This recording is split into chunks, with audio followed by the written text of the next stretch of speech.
Bienvenidos a una charla más de la Facultad de Ciencias Empresariales. Para los que no me conocen, mi nombre es César Ordóñez, el decano encargado de la Facultad de Ciencias Empresariales. Entiendo que ustedes son alumnos de las 5 carreras de pregrado.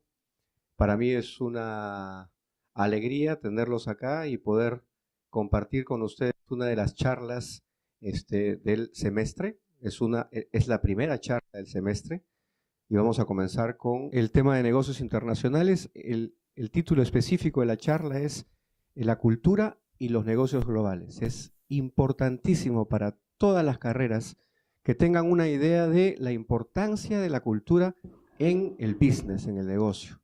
Una cosa es negociar con peruanos y otra cosa es negociar con argentinos, con chinos, con árabes. Es totalmente distinto. Yo me acuerdo que llevé un curso similar en Arizona y los errores que uno puede cometer con gente de otra cultura son infinitos. Desde no aceptar el té hasta hablar de mujeres, y puedes perder millones por meter la pata. Entonces, uno de los objetivos de esta charla es darles un primer panorama, una primera pincelada de lo que es la cultura en los diversos lugares del mundo. Y para eso he convocado a uno de los profesores destacados de la carrera de Administración de Empresas, el profesor Miguel Arroyo Rizopatrón, que tiene experiencia internacional y tiene experiencia también dictando este tipo de cursos. Bueno, sin más, vamos a presentarles al magíster Miguel Arroyo Rizopatrón, que va a hacerles la presentación de la charla La cultura en los negocios globales. Un aplauso para el profesor. Gracias. Buenas noches. Es un placer estar con ustedes y tratar un tema que siempre me ha interesado y que comenzó cuando me gradué y luego fui a practicar y me contrataron en una compañía de aviación por un problema de cultura. Ellos estaban alquilando aviones de las Fuerzas Aéreas de Nicaragua para llevar peregrinos a la Meca desde el África, y yo estaba en base en Londres. ¿Y qué era lo que pasaba?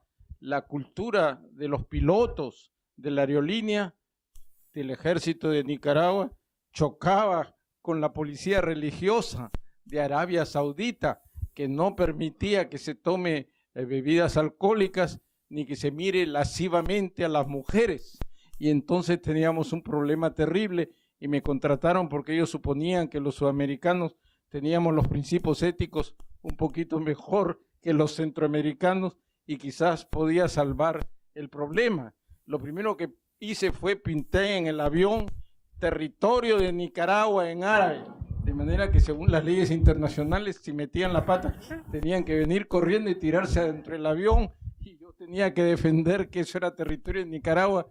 Y lo más, lo feo eran las policías religiosas, eran todos vestidos de negro con una wincha dorada acá y unas caras así de tombo que no se coimea, una cosa terrible. Entonces comencemos, señores. A ver, fíjense ustedes, este cuadro define las culturas son diferentes, completamente diferentes, y chocan en sus principios. Sus principios vienen de los ritos, de las relaciones que ha habido tribales al comienzo y en las cosas que han creído. Y eso lo vamos a ver acá. El comprender las maneras y costumbres de los otros lugares donde vamos a negociar es muy importante, porque si no, como dijo el profesor, vamos a perder mucha plata de nosotros o de ellos. Los japoneses, por ejemplo, les es muy duro decir no y nos pueden hacer gastar pasaje y estar un pocotón de tiempo, y desde que llegamos ellos han pensado que nuestro producto es una porquería, pero no pueden decírnoslo porque va contra su cultura. Entonces tenemos que llevarlos a un karaoke, meterle tragos, y entonces ahí le preguntamos, ¿y mi producto? Una porquería, dice el japonés, y entonces ya ahorramos la estadía y nos podemos ir. Sigue, por favor. Estas son las creencias. parte de la cultura son las creencias, en lo que uno cree. Los japoneses creen que la grulla es de buena suerte. Cuando ustedes van a una casa japonesa, siempre hay una grulla, porque la grulla, según ellos, vive 1000 años y trae riqueza. Pero más bien, los japoneses nunca tienen juegos de té de A4, porque el ideograma japonés de 4 es igual al de la muerte. Entonces, si tú en una caja tienes 4 tazas, en verdad se puede confundir con muérete. Entonces ellos tienen juego de té de A5. Los símbolos son parte de la cultura. Ustedes, hay una película muy buena que deben ver, que es la historia de McDonald's. Los hermanos McDonald eran 2 descendientes de ¿cómo se llama? De los clanes escoceses que tenían su tienda de hamburguesas. Y había un hombre de 50 años que vendía máquinas, lo fue a visitar y se asombró de la cola que había para comprarle las hamburguesas. Eran unas hamburguesas muy especiales. Se asoció con ellos y comenzó a franquiciar, y como eran medios quedados los hermanos, al poco tiempo les compró en $25 millones el resto de la compañía, que era bastante en ese tiempo. Y después los 2 hermanos, uno se murió de cólera cuando después vio lo que costaba la compañía, y el otro le llegó y todavía sigue viviendo. Entonces, este señor, que es el dueño de McDonald's, se le ocurrió poner en Nueva York tartanes a las señoritas que atendían. Los tartanes es esa tela escocesa. Y lo primero que encontró fue los tartanes verdes con negro de los McGuffey. Y él dijo, cualquier tartán sirve. Total, él no era un McDonald's. Y le metieron un juicio, como esos juicios que hay en los Estados Unidos, el jefe del clan McDonald que existía, porque el tartán era un símbolo que los clanes escoceses le habían dado a los McDonald después de una batalla contra el rey Enrique el Sanquilargo de Inglaterra, que trató de invadir Escocia, y el clan McDonald lo paró, pero murieron la mayoría del clan. Entonces el tartán de los McDonald era negro por el luto de sus mujeres y rojo por la sangre derramada. Entonces con eso le ganó el juicio y McDonald's está prohibido de usar cualquier tartán en cualquier parte. Eso es un símbolo. Los símbolos son nuestra bandera. La bandera de los países es un símbolo. Símbolos son las camisetas del Barcelona, las camisetas de la Alianza, de la U. Esos son símbolos. Llevan la historia de algún grupo social. Dale, por favor. Los valores. Las sociedades tienen diferentes valores. La más importante, en la sociedad canadiense hay de origen francés y de origen inglés. Cuando hacen propaganda de viajes en origen inglés, sacan una sola mujer porque no tienen los de origen inglés mucho valor por la familia, pero los de origen francés tienen altos valores de la familia y entonces sacan una pareja así como esta que están paseándose en el viaje.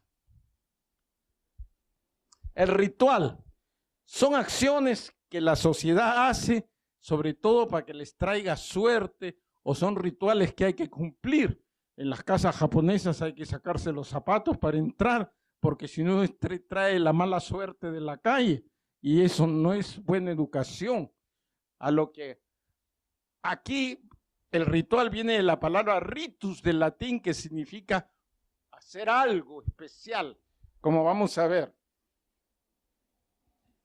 Tenemos los siguientes rituales en nuestra cultura. El brindis de fin de año para que nos traiga suerte.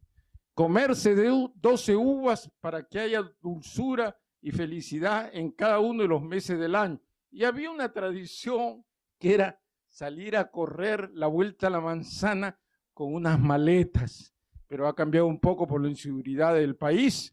Imagínate, sale con las maletas y regresa sin las maletas. Entonces, es un ritual que por las condiciones del país ha tenido que ser variado un poco. Los ingleses son los que tienen más ritual. Uno de los rituales ingleses más interesantes es el té. Yo no lo sabía y lo tuve que aprender, porque en los ingleses, los de la clase alta, toman té sin azúcar. Si eres clase media, le pones una cucharada de azúcar. Y si eres del pueblo, le pones 2, 3. Entonces yo era de lo más del pueblo, porque cada vez que tomaba mi té, le echaba media azucarera. Entonces me explicaron que estaba quedando muy mal. Entonces tuve que tomar el té sin azúcar para quedar más o menos bien. Y los ingleses tienen otro problema. Cuando se encuentran dos ingleses en el extranjero, quieren saber de qué clase social eres. Y la mejor manera es invitarte té, porque ahí mismo automáticamente le echas azúcar. Entonces tú sabes con qué tipo, porque los ingleses son muy... no cambian sus costumbres, no son como nosotros. Aquí un chito del Callao va al ¿cómo se llama? Al perroqué del ¿cómo se llama? Del country, para quedar bien, se toma el té sin azúcar. Los ingleses no pueden hacer eso. Es decir, la clase social sale cuando le echan el azúcar al té. Hoy, esto es otro caso al revés. Es decir, todos ustedes saben sacarle la pepa a la palta. Cuando más nos ensuciamos las manos, nada más. Pero los ingleses han comenzado a comer palta en cantidad, a pensar que está carísima. Me decía la profesora Reynoso, que les enseña a algunos de ustedes, que estuvo en Inglaterra para ver a su hija, que estuve ahí, y se fue a una bodega a comprar paltas y le vendieron 5 paltas por el equivalente a 22 soles. No, eran 4 paltas por el equivalente a 22 soles en la bodega. Entonces, 5 pounds era lo que costaba. Entonces, como pueden ver ustedes, los ingleses no son como nosotros, usan ese tremendo cuchillo que está bueno para matar a la suegra, ¿no? Para sacar la pepa. Y además, agarran la palta así y tratan, imagínense, pues, es un suicidio seguro, pues, porque la pepa resbala. Entonces se les va el cuchillo y se corta. Tanto es así que ha aparecido una enfermedad ahora en Londres que se llama mano de aguacate, porque van a los servicios médicos y les declaran que se han cortado con un aguacate, ¿no? Y entonces los ingleses están pidiendo que las paltas vengan con un cartelito que diga: cuidado al sacar la pepa, fruta peligrosa. Entonces tal. El incremento de elecciones ha sido muy grande y a cualquiera le pasa. La actriz Mary Streep estuvo comiendo palta y salió con la mano vendada y contó que, ¿cómo se llama? Era lo de la palta. Dale, por favor. Están poniéndolo en la ensalada. Sigue. Vamos a pasar a la cultura china. Es la cultura más extraordinaria porque tiene miles de siglos de cultura. Y cuando negocian en China hay 3 principios. Primero, la red Guanxi. La red Guanxi es una red de confianza. Y esa red de confianza es un poco complicada de entenderla y es un poco complicada de sacarle la ventaja. La cosa es así. Esta es la empresa china. Los proveedores de la empresa china tienen que ganarse la confianza de la empresa y eso cuesta bastante tiempo y dinero. Los compradores de la empresa china tienen que demostrarle que hay un buen mercado y la empresa tiene que ganarse la confianza de los compradores, porque la filosofía de los chinos es: tú vendes y yo vendo. Si usted logra ganarse la confianza de los chinos, tiene el futuro asegurado, porque tengo un amigo que se ha ganado la confianza de los chinos y vende bandas para colegio, bandas de música. Entonces va a un colegio y le dice, ¿quieres una banda de música? Ya, dame 30% del valor y cuando te la traigo, me pagas.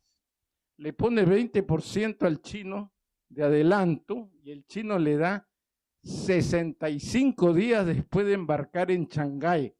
El barco que más se puede demorar son 45 días. De manera que él entrega, le pagan y se financia el fabricante chino.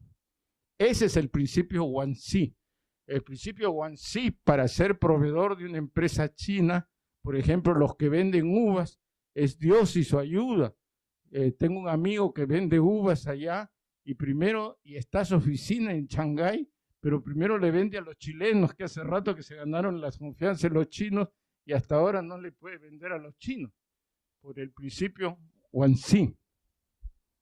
El otro principio es que usted se puede meter en un lío con los chinos al hacerle perder cara. Usted no puede hacerle perder cara al negociador chino porque lo va a ofender terriblemente. Y luego el otro principio que nosotros no entendemos es que el contrato con los chinos no es como acá. Usted firma un contrato de alquiler, una casa y ya está seguro. El contrato por los chinos es el comienzo de la relación. Y después también tiene que tener en cuenta que China es completamente grande. Entonces usted tiene que tener las características del mercado en que se está metiendo. Una vez una persona que conozco vendía unas alpacas de artesanía hecha con la piel de las alpacas que morían de viejas porque las alpacas o por una enfermedad no se pueden sacrificar. Y entonces mandó sus muñecos a China. Les parecieron muy bonitos y quisieron comprarle y le pidieron para la prueba, que era en las tiendas de esta cadena, iban a poner 5 de los muñecos, 4 de los muñecos. La prueba era con 20,000 muñecos. Entonces, si imaginan ustedes, no podía seguir el negocio porque había que matar a todas las alpacas del Perú, que no estaba permitido. Esa es otra de las características de la cultura. Entonces, los chinos les encanta negociar en esta especie de sofá. La primera vez que me encontré con chinos en la embajada, yo trabajaba para una organización internacional y mi amigo íntimo había sido nombrado vicepresidente del Perú. Entonces le pidió a la organización que me trajese. Estuve ayudándolo y tenía que prepararle un viaje a China. Entonces tampoco él entendía la cultura, mi amigo, ni los chinos, ni la mamá de mi amigo, que nos había criado casi a los dos, porque yo tenía un principio que ahora se ha puesto de moda que se llama nesting. Nesting es como si fuera nido. El sitio más fantástico para mí era el Perú y no tenía ningún deseo de ir a China con él por 2 razones. Primero, porque me gustaba el nesting. Y segundo, porque era más loco que la patada y sabía lo que iba a pasar en ese viaje, ¿no? Entonces, a otro amigo mío lo puse en mi lugar. Fui a negociar y nos sentamos en ese sofá. Y me parecía rarísimo, así, ¿no? Que hubiese sofá de sala para negociar. Y entonces el chino no pudo más y me preguntó si yo tenía algo contra China, porque no quería ir si me había ofrecido casi el pasaje. Entonces le tuve que explicar que me tenía que quedar a cuidar la casa porque yo era el asesor del vicepresidente y aquí se movía el piso, pero no se movía nada porque era la época de Fujimori y no se movía nada. Entonces, ¿cómo se llama? Ya lo convencí, ¿no? Y hice bien porque mi amigo que fue, la pasó rezando el rosario porque el vicepresidente le habían prestado un helicóptero en Hong Kong y le decía al chofer del helicóptero, acérquese para ver el edificio. Así, ¿no? Y mi amigo estaba, Padre Nuestro que estás en los cielos. Eso me hubiera pasado a mí. Entonces hice bien. Dale, por favor. Este es el sistema empresarial Guanxi. Las empresas chinas son principalmente familiares. Entonces las empresas chinas tienen una cabeza chica que es la familia y a veces se asesoran con chinos que han venido del extranjero, que han vivido en el extranjero, los ponen en el directorio. De ahí no hay casi nada intermedio, hasta un supervisor, y están los empleados. Y la empresa procura que todo sea como una familia y se cumple lo que les digo. Los proveedores se la ven negra para ganar el 1C, y los compradores, si saben hacerlo, les va muy bien porque la empresa es quien tiene que lograr el 1C de los compradores. Dale, por favor. Bueno, este es el croquis. Dale. ¿Cuáles son las implicancias del 1C? Que la única manera de hacer buenos negocios en China es ir allá. Si usted no va allá, no puede conseguir la confianza. No se puede conseguir la confianza por internet, ni se puede conseguir la confianza por un Skype, a menos que usted tenga cara de santo, pero eso no es muy probable. Entonces, hay que ir a China para negociar. ¿Cómo fueron los problemas culturales que tuvo Bimbo en China? Una empresa cuando entra en un país puede ser etnocentrista. Quiere decir que trata de llevar lo que hace en su país al otro país sin cambiar nada.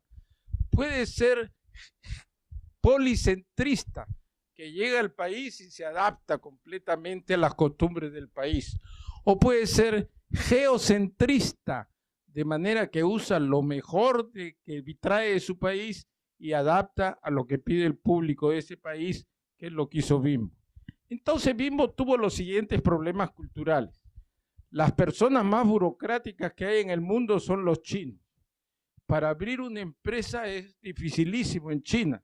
Entonces Bimbo compró una empresa española que no le estaba yendo muy bien y la compró en 9.2 millones de euros, que son como 12 millones de dólares, que no es mucho para una inversión para entrar a un país.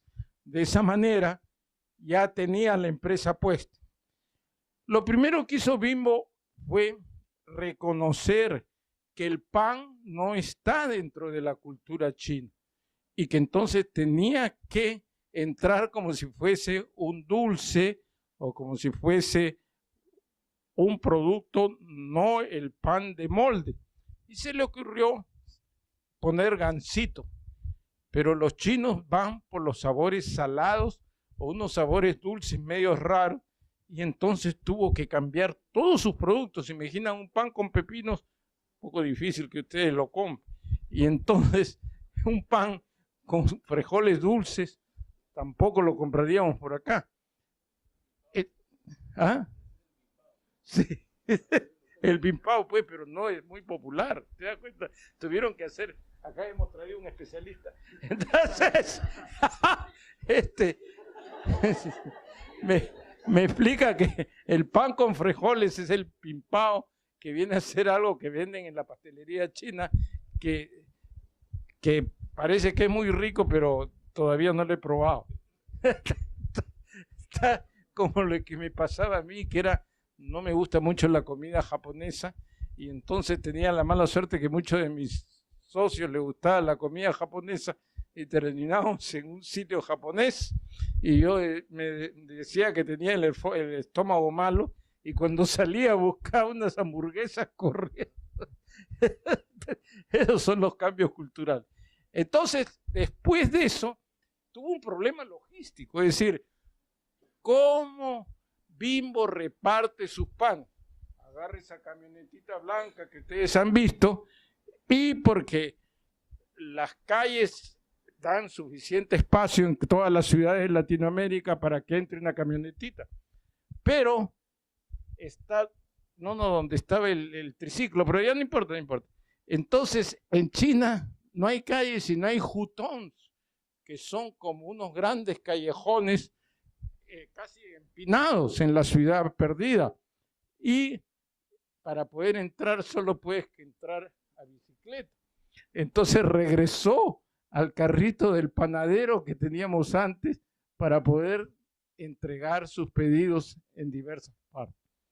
Entonces se dan cuenta cómo Bimbo ya está creciendo una barbaridad, y en Shanghái, como la gente ya se está globalizando, ya está comenzando a vender su pan para hacer tostadas. Pon Disneylandia. El pobre de Disneylandia. Sí, el pobre.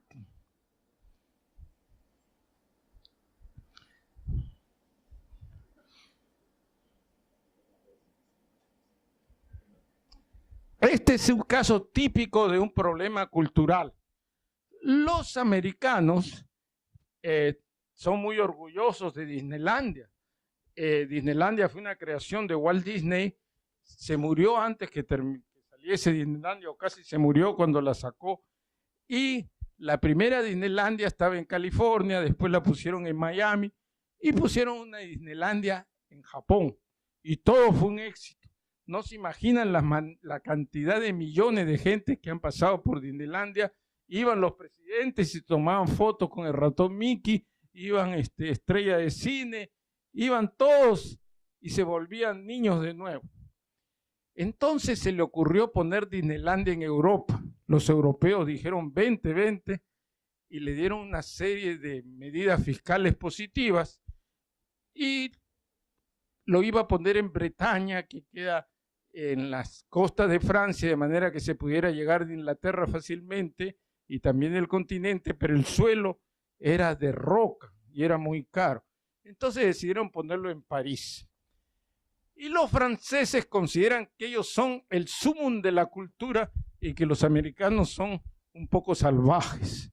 Y entonces, lo primero error que cometió Disneylandia se llamaba primero Disneylandia Paris Resort, de manera que tenía la palabra París.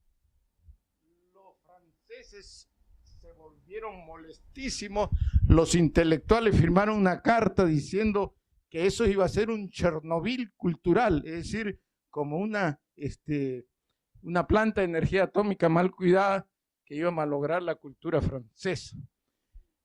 Ese fue el primer error. Dale. El segundo error fue el siguiente. Walt Disney, como sabía que un americano con tragos es igual que meter aquí un toro, ¿no? Agarró y prohibió que se tome licor en Disneylandia. Ni Mickey, ni Pluto, nadie de ellos toma licor ahí en Disneylandia, de repente escondida. No, pero no se puede tomar licor. Entonces abrieron. Lo primero que pasó fue que para los franceses, Disneylandia, la CIA y el gobierno americano eran la misma cosa. Los intelectuales decían que la CIA había puesto ahí Disneylandia para embrutecerlo, ¿no? Entonces hubo un problema con las subvenciones de los agricultores franceses, que los americanos lograron que se cortasen las subvenciones, es decir, el gobierno le daba plata a los agricultores franceses para que pudiesen competir con los americanos. Le quitaron la subvención y los agricultores franceses fueron con sus tractores y bloquearon Disneylandia, que era contra toda razón, porque digamos, Disneylandia era una empresa privada y no tenía nada que ver con lo que hacía el gobierno americano, pero ellos consideraban que no. Y luego vinieron los problemas adentro de la empresa. Los franceses toman un desayuno muy ligero, que es un café y un par de broches. Y entonces Disneylandia se preparó para el desayuno de los franceses, tenía un pocotón de broches y café, pero los que iban a Disneylandia no querían eso, querían probar el desayuno americano que habían visto en las películas, y no hay nada mejor que el desayuno americano. Se los puedo decir yo, que estudié en los Estados Unidos, y la etapa más feliz de mi día era cuando iba a tomar desayuno, ¿no? Pero además era amigo del de la cafetería y me daba de más, ¿no? Entonces imagínense, llegaba unas salchichitas con sus huevos revueltos, sus tostadas, unos panqueques con miel de maple, y eso es lo que querían los franceses. Entonces, ¿qué pasaba? Había unas colas para el desayuno americano de 2.500 personas y solo tenían 300 desayunos americanos porque nunca se les ocurrió, ¿no? Después de eso, los franceses no manejan mucho porque el tráfico es muy difícil y están acostumbrados a usar los medios masivos de transporte que son muy buenos y muy limpios. Y hay en las estaciones de metro hay unas, no han puesto aquí todavía, unas, tienen varios pisos y tú te paras como en una correa de transmisión y te va llevando sin que camines, ¿no? Entonces, los franceses no iban a Disneyland.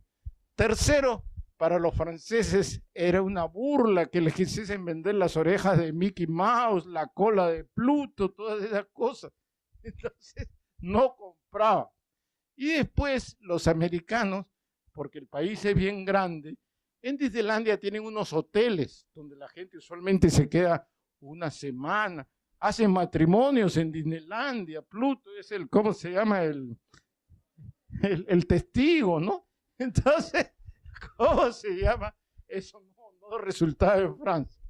Tuvieron que cambiar todo y volverlo geocentrista. Es decir, pusieron campos de golf para que jugasen golf. Los desayunos los hicieron self-service, es decir, tú pasabas con tu bandeja, agarrabas lo que querías y te servías. Tuvieron que poner vino en el almuerzo porque era como para un peruano no puedas ponerle ají a la comida. ¿Se dan cuenta?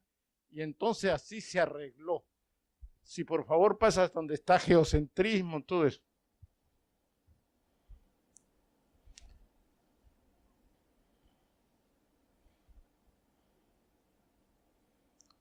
Esas son las soluciones. Solución. El Eurodisney a finales del 94 había acumulado 2.000 millones de dólares de pérdidas por estos errores culturales. El 40% de los que asistían eran franceses, el 60% eran americanos que vivían en Europa o japoneses, de manera que era un desastre el público. Los cambios de nombre. Disneylandia París Resort se llama, ustedes de marketing, publicidad parásita. Estaban usando el nombre de París para hacerse publicidad. Entonces cambiaron y pusieron Eurodisney para decirle a los franceses, no se pasen.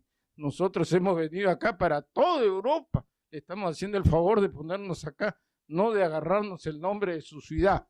Ese fue lo primero. Segundo, la oferta de comida y ropa cambiaron totalmente. Se reabrieron restaurantes que progresaban comida de autoservicio. Y los productos fueron cambiados por unos polos de buena calidad, de algodón pima, que tenían un Mickey Mouse modesto, chiquito, ¿no? Y entonces comenzaron a venderse. Por último, el costo de las entradas y los hoteles se redujeron a una tercera parte. Y comenzó a pararse Eurodisney. El parque está ahora en operaciones 365 días del año y cubre 650.000 metros cuadrados y tiene 5 áreas para pasearse. El complejo ofrece 7 hoteles y existe un lago que rodea al Hotel Nueva York y cambiaron los hoteles, le quitaron a Pluto, todo eso y lo pusieron como son los hoteles en los Estados Unidos, porque los franceses querían ir a Estados Unidos sin viajar a Estados Unidos, viviendo en los hoteles, esa experiencia. Ahora hay un ferrocarril que conecta con la red general y muchas líneas están llegando a Disneyland. A ver, para que nos muestre si es que es posible cómo está ahora Disneyland. Siguiente. ¿Por qué los limeños no comen ceviche en la noche? Un verdadero limeño nunca come ceviche en la noche ni pide ceviche en la noche.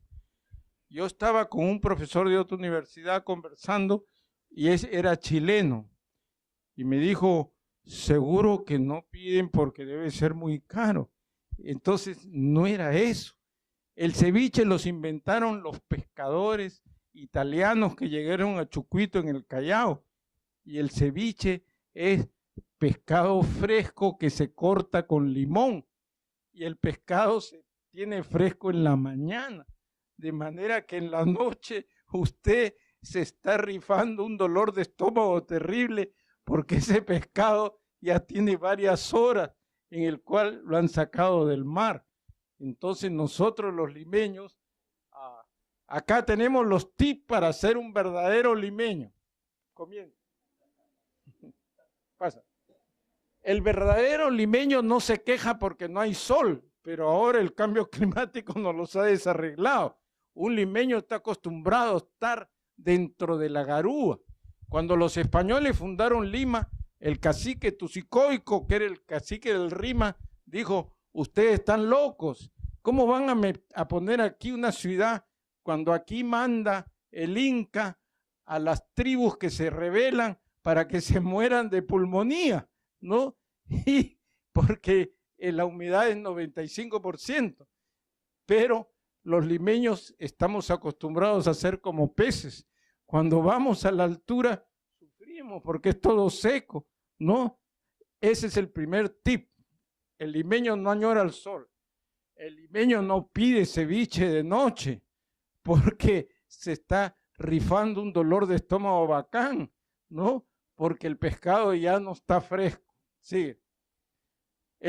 Para leer eso.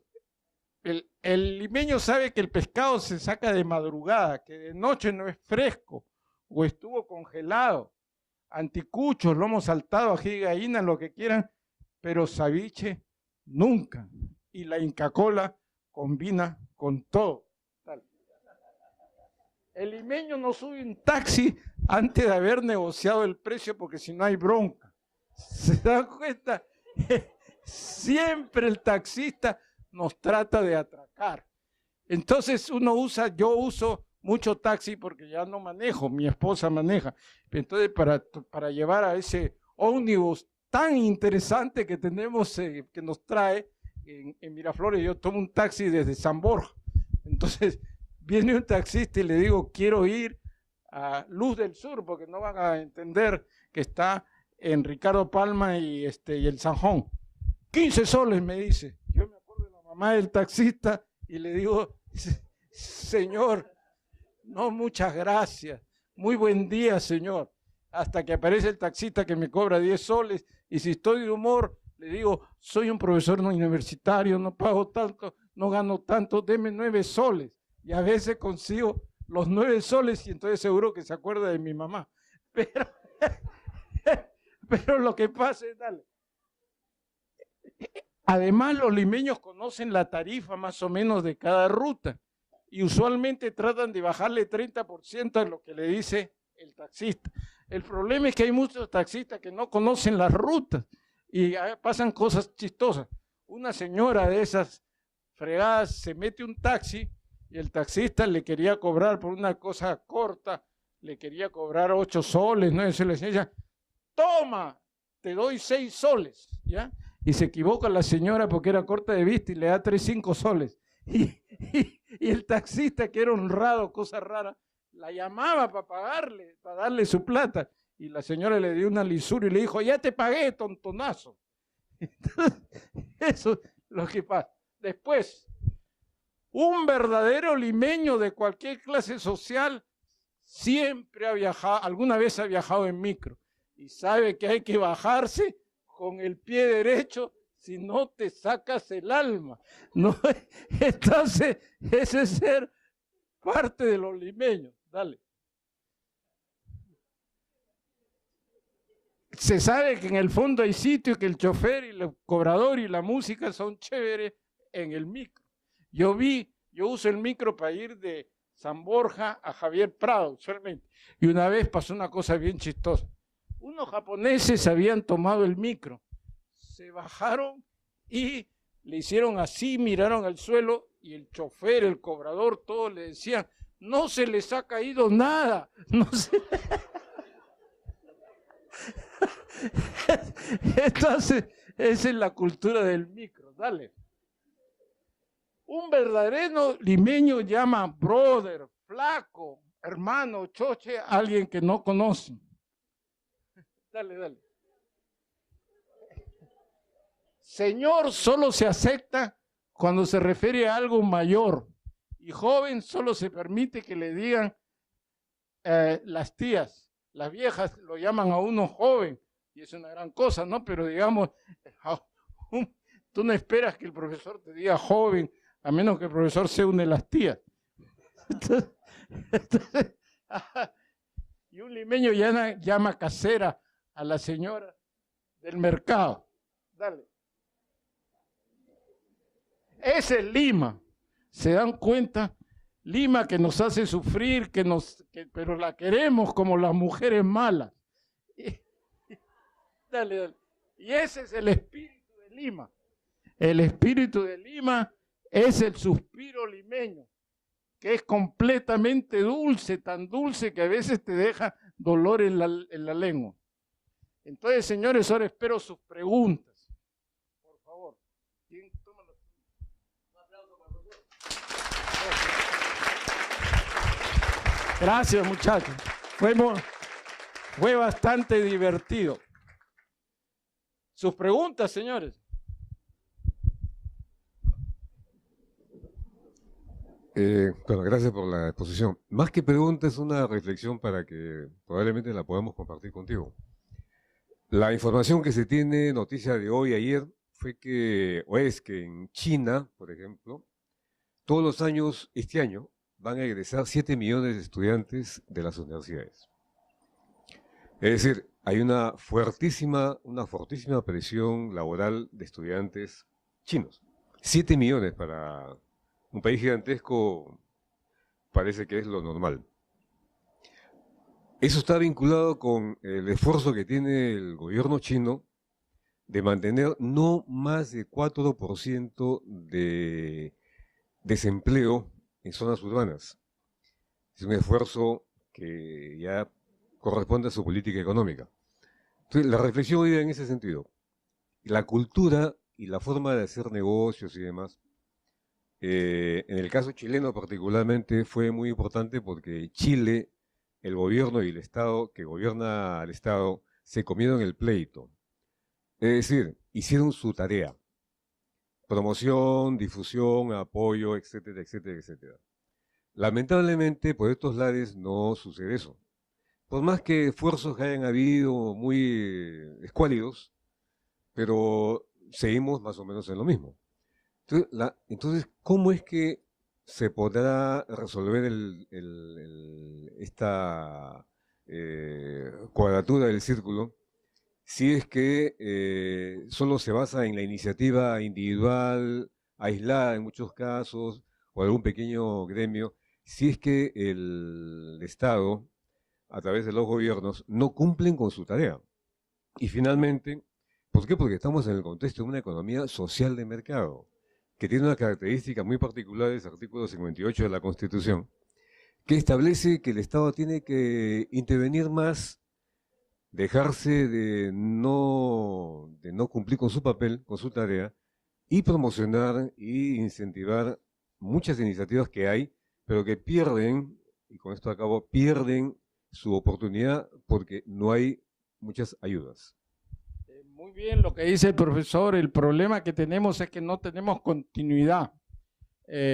Yo tuve una oportunidad extraordinaria de trabajar en ProChile, pero no como empleado.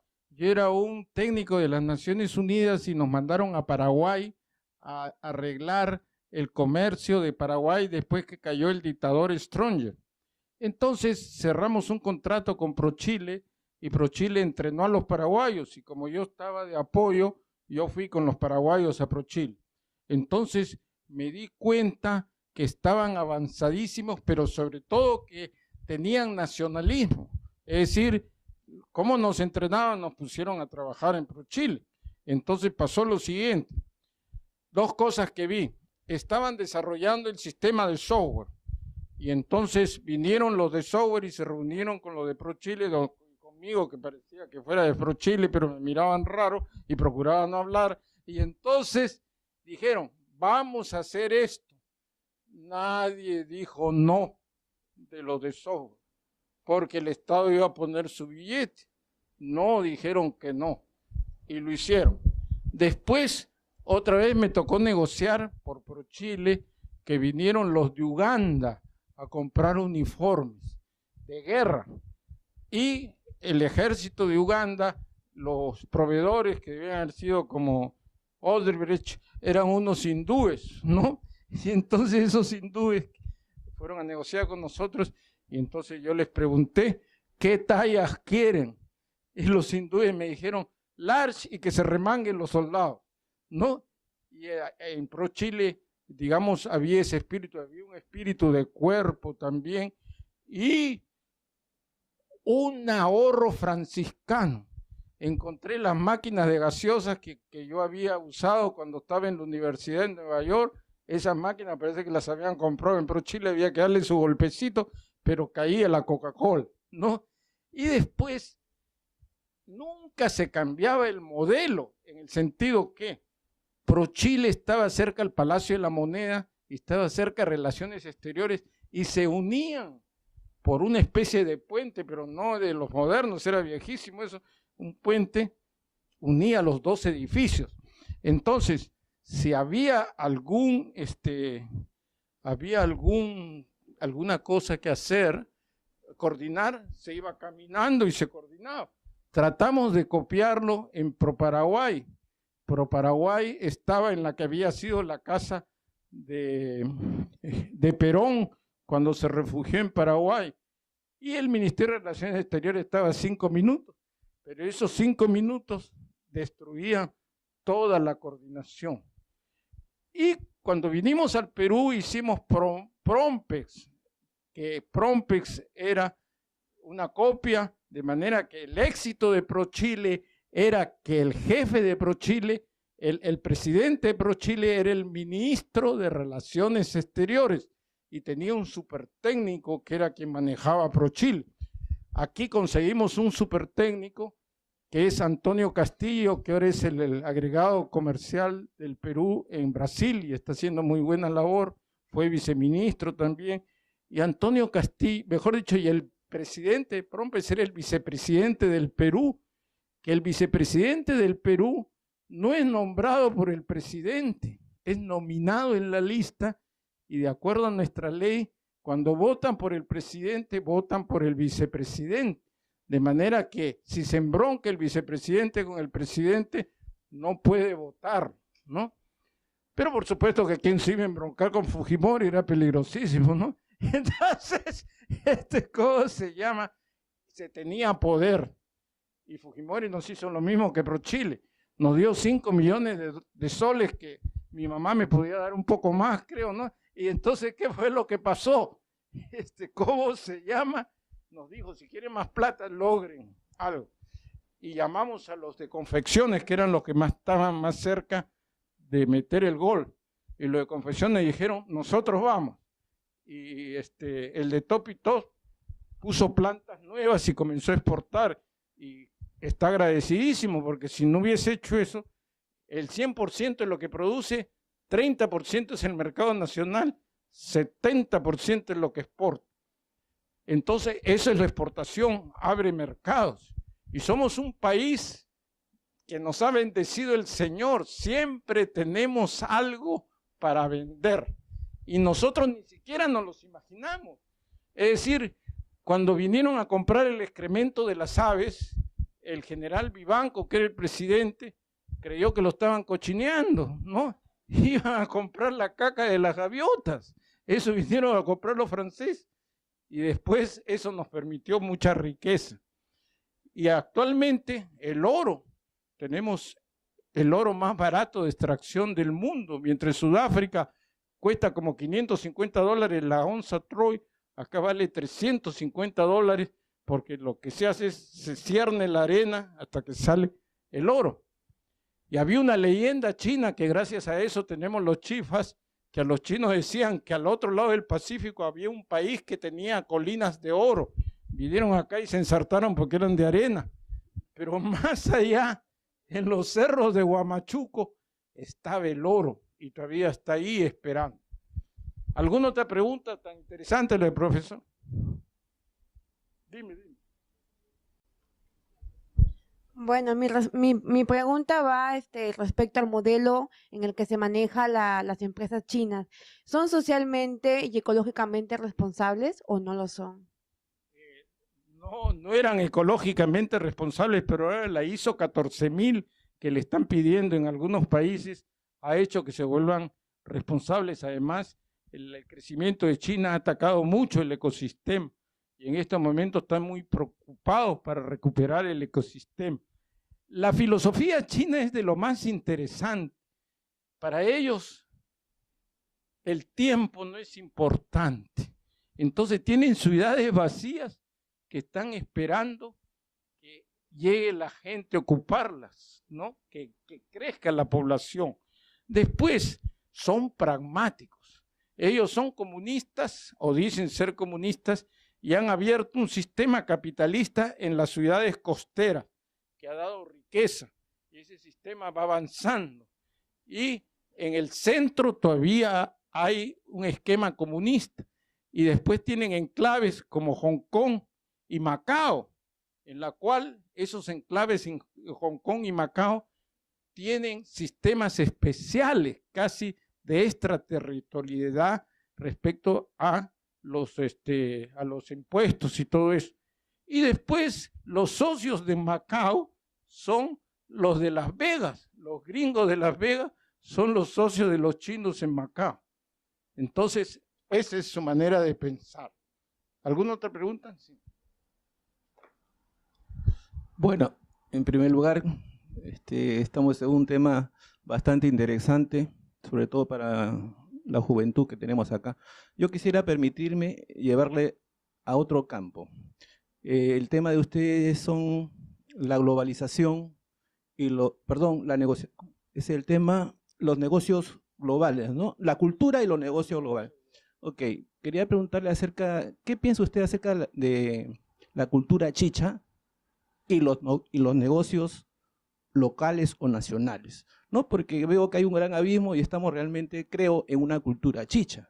No sé si puede comentar algo al respecto. Primero quería decir que no soy experto en los negocios nacionales, pero vamos a hacer un esfuerzo. La cultura chicha hace mucho daño a los negocios globales, porque tú engañas una vez a los extranjeros y ya no funciona. Yo me acuerdo que cuando estábamos en Prompex, se desarrolló la exportación de huevitos de codorniz, porque tenían omega 4. Pero para que tuvieran omega 4 había que darle de comer a la codorniz algo caro que tenía omega 4. Me acuerdo que fui con Antonio Castillo a la agraria y había gente hasta en los árboles que nos escuchaba cómo podías poner tu granjita de huevitos de codorniz. Y en todo Lima aparecieron los huevitos de codorniz. ¿Y qué pasó? La cultura chicha que dice el profesor, le dieron otra cosa a la codorniz. Y cuando hicieron la prueba del omega 4 en Estados Unidos, no tenía el huevito de codorniz omega 4, prohibieron la importación de huevitos de codorniz del Perú. Ese es el daño que hace la cultura chicha desde el punto de vista de las exportaciones. Tienes que ser completamente serio y también tienes que ser no quedado, porque lo que pasa es que en los otros países hay diversos, ¿cómo puedo decir?, sistemas jurídicos. Entonces tú no puedes atracar que cualquier diferencia va a ser con el sistema de ese país, porque puedes ensartarte. El caso de un amigo, contrataba alumnos de las universidades, mi amigo exportaba blue jeans para que lleven los negocios. Entonces, uno de estos muchachos estaba viendo un negocio con Texas. Eran $50,000 de blue jeans a Texas. Iban a ser enviados por barco a New Orleans y de ahí los iban a llevar a Texas. Y el comprador lo convence al chico que se lo manden por avión. No había ningún problema hasta ahí. Cambian las cosas y lo envían por avión. Y se lo palabrea y hace que le envíe ¿cómo se llama? El bill, en ese caso sería la carta aporte, se la mande por DHL porque sonaba lógico decir el avión iba a estar en 48 horas y el DHL por el banco llegaba como en 15 días, 12 días. Lo hizo y después no quiso pagar. Mi amigo se amargó contrató un abogado en Texas y el abogado, después de cobrarle una cantidad fuerte por la hora, le dijo, no puedes litigar. ¿Pero por qué? Si me he estafado. Las leyes de Texas dicen que un proveedor para litigar en Texas tiene que estar registrado en Texas como proveedor. Y como no está registrado en Texas como proveedor, no tienes derecho a litigar. Entonces lo que se usa es poner una cláusula que dice, vamos a ir a un arbitraje de la Cámara de Comercio Internacional de París o sus sucursales. De esa manera se escogen dos árbitros, uno por el comprador, uno por el vendedor, y esos dos árbitros escogen un tercero y se puede resolver los problemas. También los chinos nos metían problemas. Te mandaban un celular bien bacán, tú pedías los celulares y cuando llegaban eran celulares de juguete, ¿no? Entonces, ¿qué era lo que hay ahora? Unos colombianos han puesto en China un servicio de supervisión. Entonces, antes que salga, tú les pagas a ellos, ellos chequean que no sean los celulares de juguete, sino no salen.